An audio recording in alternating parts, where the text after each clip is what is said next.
અમારી શોપમાં છે ને એક કસ્ટમર આવે છે. એ કસ્ટમર લગભગ છે ને છેલ્લા 3-4 મહિનાથી અમારી શોપમાં આવે છે. વિડીયો આખું જોશો તો જ મજા આવશે વાતમાં. તો એ છે ને પહેલાં તો ઓકે હતું, પણ હવે જ્યારે આવે છે ને શોપમાં ત્યારે જોર જોરથી બૂમો પાડે છે, હલો અંકલ, હલો અંકલ. અને મારી સારું મને થોડું છે ને પેલું ઓફેન્સિવ ફીલ થાય છે, લાઈક એટલે મને બહુ ખરાબ લાગે છે જ્યારે અંકલ કહે ને ત્યારે. અને મારી હારી એ લગભગ 50-55 વર્ષની છે અને મને અંકલ કે આમ સ્ટીલ 41.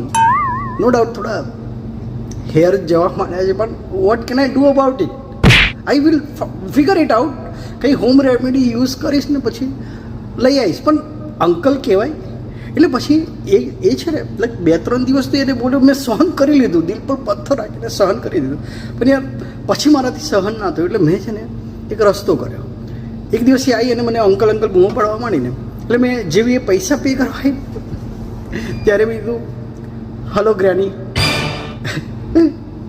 મેં જેવું જાવું કીધું ને તો પહેલાં તો મને પહેલાં તો અંકલ લુક આપ્યો અને પછી ખિસ્સામાંથી પૈસા કાઢે કે ધીસ ઇઝ યોર મની ગ્રેન્ડપા. ખરેખર કહું હું તો યાર ફરી પાછું ચક્કર બૂમ થઈ ગઈ. તો મેં કીધું અંકલ કીધું એનું મેં ગ્રેની ખોર્યું, હવે મને ગ્રેન્ડપા કીધું, હવે તો હું શું ખોરું એનું? હવે મને એને હું ફરી તોનો હું મારું?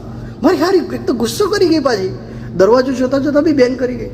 એટલે હવે યાર મને નથી સમજાતું, એને મને ગ્રેન્ડપા કહી દીધું છે, તો હવે હું એને ફરી આવે તો શું કહું? તો પ્લીઝ યાર જો તમારી પાસે એનો જવાબ હોય ને, જેવી રીતે મેં અંકલનું ગ્રેની ખોર્યું એવી જ રીતે યાર કંઈક આ ગ્રેન્ડપાની એને મને ગ્રેન્ડપા કીધું, એને હવે હું રિપ્લાયમાં શું આપું?